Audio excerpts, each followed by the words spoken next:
I built this entire gaming setup for less than $500. So instead of a PC, I actually got a console. Now you're probably wondering why I bought a console over a PC. Basically, this Xbox is better than most PCs, especially for its price. It can run games at 120 FPS and 4K. And not only can you just game with this console, but you can also do stuff a PC can do, like write essays, watch YouTube, all that stuff. I'll show you guys later. So I'm gonna put the Xbox like vertically up like this. I think that's how most people put it. I'm not sure if putting it vertically will help, but I'm pretty sure like the USB and stuff is over here. So vertically on the side right here, just like that, pretty nice. So the monitor that I'm pairing up with the console is this AOC monitor. It's 165 Hertz and is also a 24-inch curved gaming monitor. On Amazon, this monitor is going for around $145, which is a really good deal considering that it's a 165 Hertz monitor. So for the keyboard, I just got like a random $20 keyboard that I got off Amazon. And basically this keyboard was like the first option that I saw. So I was like, why not? It looks nice. It has like red and black keycaps, which look really nice, not gonna lie. They do have brown switches. So here's like the little sound test. Not the best, but for $20, like you can't ask for anything better. It's also 60% if you guys can't notice. It's like so lightweight and it feels like it's fully made out of plastic. But I guess this is what you get for $20. I'm not complaining too much. So this should be a really good addition to the setup. And for the mouse, kind of like the same thing as the keyboard, I just went on Amazon and looked at some cheap mouse. And I just found this Logitech G203. This thing costs $20, really cheap mouse. I think Mongrel used this mouse like back then. So it's a pretty good mouse. A lot of pros actually still use this mouse, I believe. Super lightweight, has 2 side buttons. This mouse is pretty small, like compared to my hand, as you guys can see. Pretty small, and it's really light. So for the mouse pad, I just like went super basic with like this white mouse pad that I found on Amazon. Once again, I just searched up gaming mouse pad. First option, bought it. This thing was like $10. So this is my desk, and this is the mouse pad on top of it. I think it was like a double XL or something like that, but it doesn't fit the entire desk like the mouse pad that I currently use. So like with the keyboard and the mouse on top of this mouse pad, I do have a lot of room for my mouse to be moving.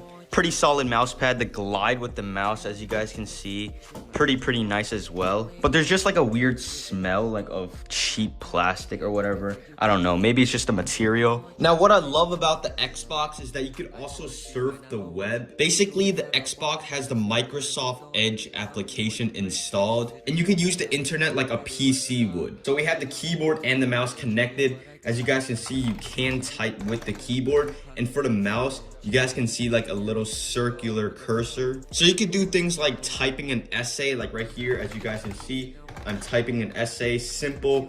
The mouse works, you can change the font, all that stuff. Super cool. And you could even watch YouTube videos at pretty high quality. So we have it at 1080, we can change it up to 1440, and it will support that since the Xbox is 4K. So yeah, you could basically use Microsoft Edge on the Xbox just like you would on PC. So I just find that very amazing that you could use like PC features on Xbox and play games on the Xbox. So another thing that you guys want to make sure to do is to turn on the 120 FPS option on the Xbox. It's automatically set on 60. So basically what you want to do is click on settings, go to TV and display options. And down here you should see refresh rate. You want to click on that and scroll up to 120 Hertz. Alright, so I loaded up Fortnite. As you guys can see, we're getting 120 FPS. I do notice the delay when building, but it's not like really major. Basically, if you guys played on PC, you'll definitely notice the delay, but like if you just play on console, you won't even notice this delay and you'll be perfectly fine. Xbox's delay is actually way less than the PS5's delay. Like I'm actually building pretty smoothly, but yeah, I'm building pretty smooth compared to when I play on a PS5. This keyboard is also really loud, and it kind of feels like a membrane keyboard. Like when I'm pressing on it, it kind of has like a membrane keyboard sound, if that kind of makes sense. The keyboard was listed as mechanical. I'm not sure if they meant like mechanical feel, but it kind of feels like a membrane keyboard. Nonetheless, this keyboard is still amazing, like pretty nice. There's like no major delay on this keyboard. And the same goes for this mouse. It's actually really good, this mouse. It might actually be better than my Viper Mini, because like my Viper Mini actually sometimes does have problems. And this could be my new replacement mouse, who knows?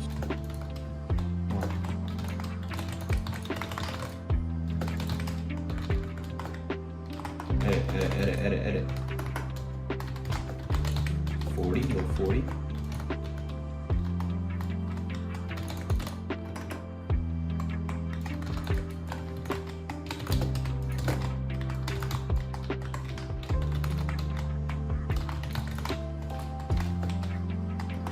What the hell?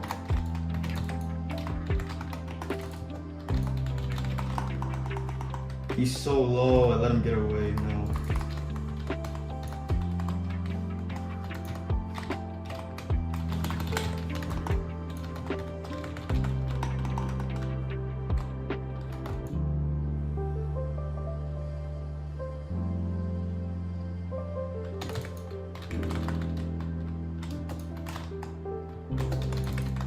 He might actually take this wall. I'm kind of lagging, I'm not gonna lie. Crack.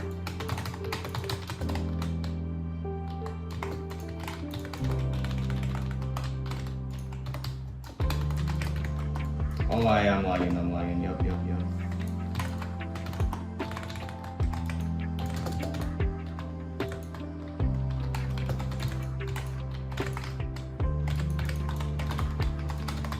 Where's this guy? I'm dead here. I'm literally dead. Yeah. I don't know why I was lagging pretty bad. So for my final thoughts about this setup is that this is probably the best thing you guys can get for under $500. The Xbox Series S being under $300 and can handle most games at 120 FPS is just honestly amazing. There are a lot of PCs out there that literally cost like $600 or like $500 that can't even run 120 FPS. And not to mention, the Xbox can also surf the web, so this is basically like the best like console PC. Now for the keyboard, this is an amazing keyboard to get for only $20. It's not like super cheap or anything, but for $20, this keyboard is all you can ask for. The RGB is really bright, and these keycaps are also amazing. Now the mouse for $20 is an absolute steal. This mouse is literally like the Razer Viper Mini. It's just like a little bit heavier, but the size is kind of like the same. The response and glide of this mouse is really good. Now the monitor is also an absolute steal because it's a 165 Hz monitor for only $145. Like most 144 Hz monitor on Amazon can cost you around $180 to $200. So overall, in my opinion, this is probably like the best setup that you guys can get for under $500 in performance and quality.